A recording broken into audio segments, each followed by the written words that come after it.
inovasinya namanya pelangi anak. Pelangi Ya, anak. dimana kan prinsipnya itu pelangi itu datang setelah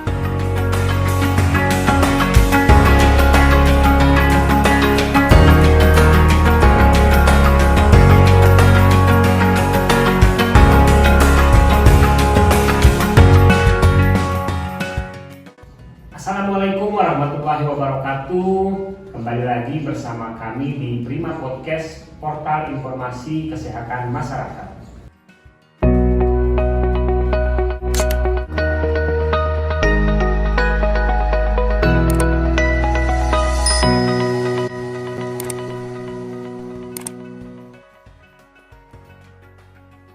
Prima Podcast adalah saluran YouTube yang dikemas melalui wawancara dengan tenaga kesehatan yang membahas secara mendalam terkait info-info terkini, baik yang ada di puskesmas ataupun di nasional misalnya.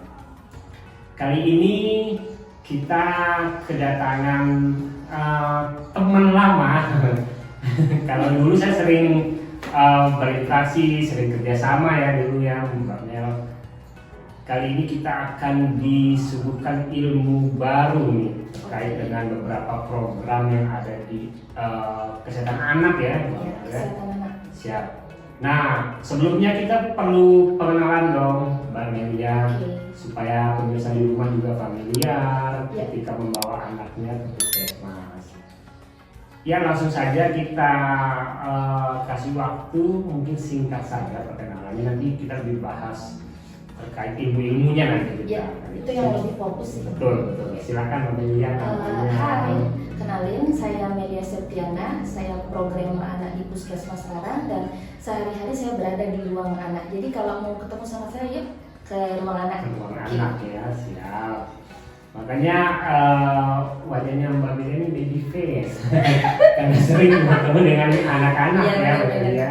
Jadi stresornya berkurang. Betul. Nah, jadi saya juga besok mau main ke sana nih, kalau gitu biar stresnya kurang juga. Siap. Mungkin langsung saja pemirsa di rumah.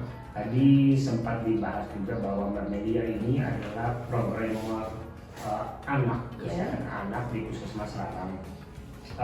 Mbak Melia, saya mau tanya nih terkait dengan program-program yang ada di Puskesmas khususnya tentang kesehatan anak ini apa sih Mbak Melia? Oke, kalau kita berbicara anak itu luas. Jadi ada poin-poin penting di program anak. Yang pertama itu tentang pelayanan MTBS, MTBM. Itu tetap kita lakukan di ruang anak. Sehari-hari kita menggunakan ada formulir belangko MTBS, MTBM. Harapan kami ke depan semua tenaga bidan perawat harus tersentuh atau terpapar MTBS, MTBM. Selanjutnya SDI-DTK, yaitu stimulasi, deteksi, intervensi dini tumbuh kembang. Ini lebih mengarah ke deteksi tumbuh kembang anak normal atau tidakkah. Selanjutnya ada kunjungan neonatus, kunjungan bayi balita yang dilakukan oleh bidan desa kami. Tapi untuk sesi kali ini Mas Halil, kita akan membahas tentang SDI-DTK, yaitu stimulasi, deteksi, intervensi dini tumbuh kembang.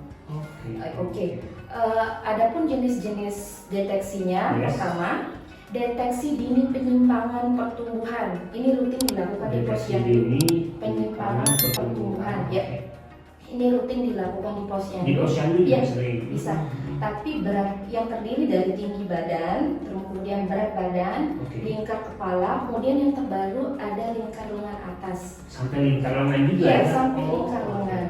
Tapi saya lihat di posyandu itu baru sampai hanya mengukur, belum bisa mengklasifikasikan apakah dia masuk gizi kurang, gizi lebih, atau normal. Kemudian untuk tinggi badan mungkin karena banyak kader yang sudah terlatih di tim stunting, jadi mungkin lebih banyak terpapar di tinggi badan per umur. Tapi seperti biasa kader itu lebih banyak mengukur dan belum bisa mengklasifikasikan. Jadi hanya diukur, Ya, tapi diukur. belum bisa misalnya kategori gizi kurang. Ya, benar. Oh, Itu jadi kayak belum kompleks gitu pelaksanaan posyandu kita. Saya lihat di beberapa posyandu seperti itu. Berarti nanti untuk mengetahuinya kalau di puskesmas bisa ya berarti? Di puskesmas bisa, di tingkat kader juga bisa, Mas Agil. Oke. Ini saya bawa ada di Permenkes nomor 2 tahun 2020 ini Yes. tentang antropometri, bisa di search ya, Nah, bisa ini di penting search, nih. kemudian diklik aja Permenkes nomor 2 tahun 2020, nanti di situ muncul tentang penetapan status gizi berdasarkan antropometri Oke. Permenkesnya. Oke, tapi yang paling poin di sana Yes. ada grafik seperti ini. Oke. Ya, grafik seperti ini di sini sudah jelas banget. Yes, ya. yes, yes, yes. Mas Standarnya. Agil sudah lihat yang ini? Iya, Ya. sudah benar. Saya ya apa namanya? Ini gampang banget. Bu Kader tinggal cetak yang bagian sini aja udah cukup mengcover semua kegiatan. Di sini ada parameternya, ini untuk laki-laki, perempuan ini untuk laki-laki. Jadi nanti ada panjang badan per tinggi badan, ada tinggi badan menurut umur, semuanya semua aspek parameter antropometri di sana sudah ada. Mungkin rangkuman dari yang tadi ini Iya. poinnya. Ya, Salah ini satu. yang paling poin menurut Oke. saya di Permenkes yang nomor 2 tahun 2020. Jadi ini gampang banget, semua kader harus Modalnya ini Iya, aja. Iya, Oke. nggak perlu plotting kan, kalau di buku KIA itu harus susah-susah plotting, cari Betul. penggaris, cari pensil. Kalau ini tinggal lihat berapa oke. umurnya, Yes. udah kelihatan dia termasuk pendek, sangat pendek, kemudian normal. Kemudian untuk status gizi juga sudah sangat lengkap, ada gizi buruk, gizi kurang, gizi baik. Jadi insya Allah kalau Bu Kader semua tahu yang ini, jadi insya Allah kita bisa langsung deteksi di posyandu, penanganannya lebih cepat. Contoh kasus hari ini Mas Agil, ada kasus gizi buruk Oke. yang kebetulan status tetap posyandu, seperti yang tadi saya bilang, dia posyandu tapi tidak tuntas gitu penentuan status gizinya. Kemarin sempat gizi kurang, sekarang sudah gizi buruk gitu Mas Agil. Artinya tidak terkontrol Iya.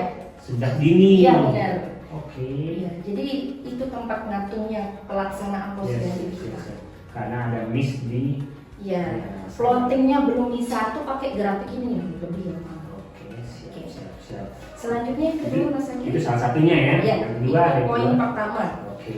Poin yang kedua yang diperiksa di SDGDK ini yaitu deteksi dini penyimpangan perkembangan. Ini poinnya.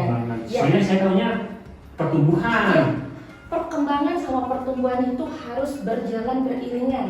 Oke. Iya, Yes. jadi harus tetap kita pantau tiap bulan. Jadi jangan sampai ada kelolosan. Sama-sama penting ya. Iya, kan kalau sekarang itu digalakkan stunting itu Betul. hanya melihat tinggi badan per umur. Untuk perkembangannya, tolong teman-teman kader, kalau seandainya ada bayi atau balita, teman-teman bidan desa, teman sejawat saya juga lebih memperhatikan kalau ada anak yang berkembang lebih lambat dari anak-anak seumurnya, itu harus lebih intens dilakukan SDI DTK untuk yang deteksi dini perkembangan biar kita tidak terlambat.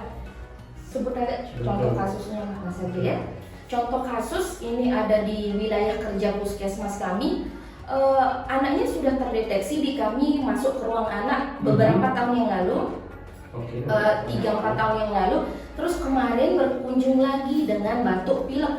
Ternyata setelah ditelisik, setelah diwawancara lagi, ditelusuri, anak itu baru sekali kontak ke rumah sakit untuk terapi perkembangannya.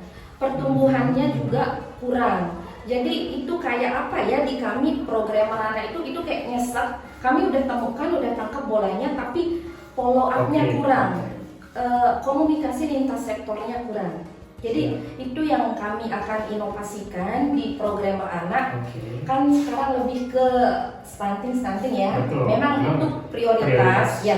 Tapi di samping itu ada juga prioritas untuk perkembangan anak. Rencananya inovasi ya. ini saya agak tertarik.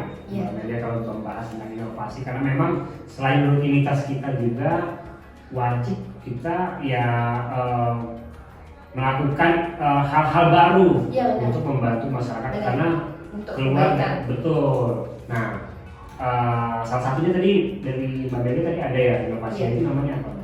Kalau inovasinya Yes. namanya pelangi anak. Pelangi Ya, anak. dimana kan prinsipnya itu pelangi itu datang setelah hujan, Oke. setelah badai. Jadi itu sebuah pencerahan gitu. Yes. Pelangi yes, anak itu artinya penanganan berkelanjutan tumbuh kembang anak. Mungkin kalau pertumbuhan itu banyak yang mengkawal, ada tim gizi, tim promkes juga masuk di sana ya, tim HS banyak. Kalau untuk perkembangan itu masih minim.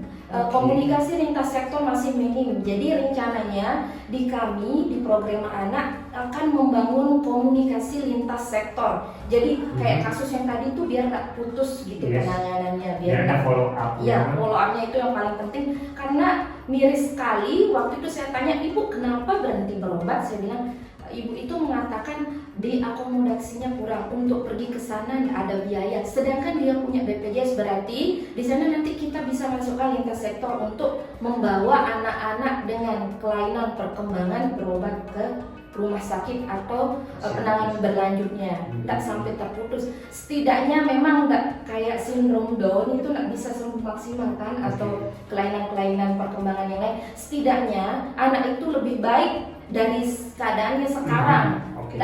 Apa ya? Kita walaupun bisa, tidak sempurna sembuhnya. Benar-benar.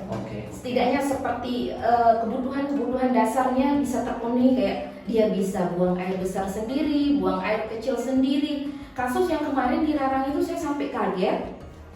Sampai umur 6-7 tahun itu dia nggak bisa buang air besar sendiri, buang air kecil sendiri, jadi harus dibopong gitu. Sampai kapan ibu atau orang tuanya mampu untuk menggotong anaknya buang air besar? Seandainya waktu itu kita sebagai nakes atau lintas sektor, mungkin pemerintah desa lebih lebih aware dan lebih mengikuti perkembangan anak itu, mungkin minimalisir hal tersebut lebih tinggi lagi ya. Jadi lebih tertolong. Ya, benar, itu harapan kami di program inovasi ini. Saya tertarik sekali terkait dengan pelangi apa tadi? Pelangi anak. Pelangi anak. Yes, penanganan berkelanjutan tumbuh kembang anak.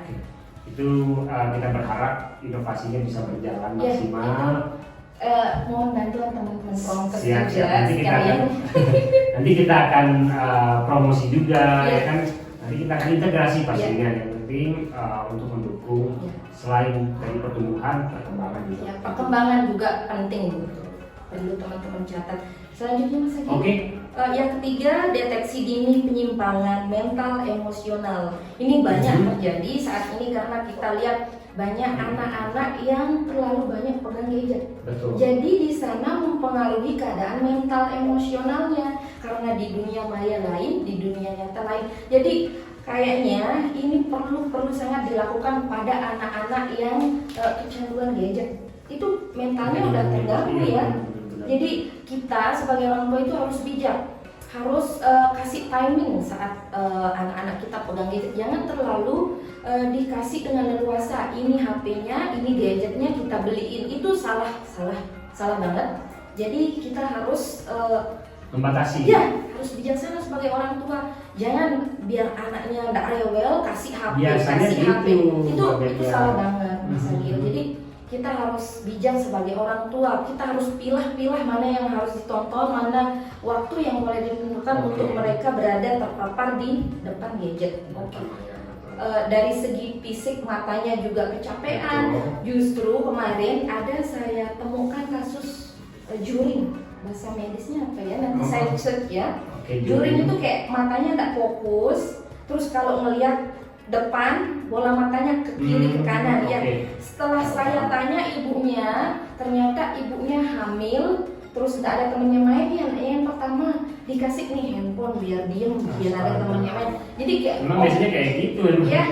Solusi kalau misalnya anaknya rewel biasanya langsung dikasih HP. Kalau saya enggak, harus ada reward dulu, harus ada jatah 20 menit sekali season itu saya kasih anak saya masa gitu. Pas dikasih tadi, maksudnya matanya terus? Iya, matanya itu ternyata karena terlalu intens pegang gadget, kata ibunya dari pagi sampai pagi itu kayak jerengnya itu nanti butuh proses penyembuhan lama. Terus anaknya masih umur 6-7 tahun, jadi harus diterapi gitu. harus kontak spesialis mata itu kan ibu-ibu. Jadi harus ini benar-benar, jadi KMPI ini harus benar-benar diperiksa juga. Kemudian MCER, kemudian GPPH ini terkait dengan gangguan hiperaktivitas yang nggak bisa fokus gitu loh Mas Sakit. Itu maksudnya gimana? Gangguan hiperaktivitas kayak autis. Oke. Ya. Berarti termasuk pemeriksaannya juga ya? Iya, MCER. Pokoknya kalau kita membahas SDI DTK itu luas. Ya, luas, anak juga luas. Jadi butuh beberapa season. Jadi yang fokus aja untuk hari ini. Oke. Saya juga banyak ilmu baru dari Mbak. Ternyata memang perkembangan itu penting sekali ya. Dan memang pemeriksaannya sudah ada di puskesmas. Sebenarnya kalau kita mau jalankan itu semuanya sudah ada. Cuman kita sebagai tenaga kesehatan mungkin kurang aware atau banyak hal yang kita kerjakan Mas Agil, apalagi bidan desa saya hafal banget. Dari KMKF, dari P4K semua harus dikerjakan, jadi mungkin kelabakan. Makanya untuk melakukan kegiatan ini saya arahkan teman-teman bidan desa itu memaksimalkan pemeriksaan pada anak dengan stunting. Kan terdeteksi stuntingnya, jadi SDI DTK-nya di situ juga harus masuk. Seandainya tidak bisa mengcover semuanya gitu. Prioritaskan yang stunting, gizi kurang, apalagi gizi buruk gitu. Siap. Itu kita berharap sekali nih. Iya, saya berharap sama teman-teman bidan desa. Sudah tepat. Bukader juga bisa. Bukader juga memang kalau bisa di screening dari antropometrinya ya, dari tinggi badan seperti yang ini tadi ya. Kalau bisa harus sudah punya Mas Agil, diperbanyak aja dikasih ke bukadernya biar mereka tahu. Banyak ya tadi yang kita bahas, cuma saya mau menyampaikan sedikit pemirsa di rumah terkait dengan jadwal untuk pemeriksaannya itu. Itu ya. Belum saya sampaikan. Jadi jadwal pemeriksaan SDI dan TK ini dari 0 sampai umur 5 tahun atau 60 bulan. Kemudian kalau umurnya kurang dari 2 tahun per 3 bulan, kalau umurnya lebih dari 2 tahun per 6 bulan. Jadi seandainya ibu-ibu ini datang ke posyandu cuma diukur timbang, berat, terus ukur lingkar kepala mungkin kadang-kadang kan tak semua diukur. Kemudian vitamin A yang biasa-biasa diberi, maksud saya pelayanan yang biasa ibu-ibu lihat. Jadi sekarang kalau jadwal SDI DTK anaknya bisa umur 3 bulan nih. Ibu, anak saya enggak di SDI DTK kayak gitu. Kita yang kaji sama petugasnya biar petugasnya lebih ingat dan lebih memperhatikan lagi. Ya mungkin saking banyak plan di otaknya, jadi kesana kemari biar lebih fokus. Ini Ibu mau diperiksa anak saya sekarang jadwalnya kayak gitu. Berarti jadwalnya seperti yang tadi dia disampaikan.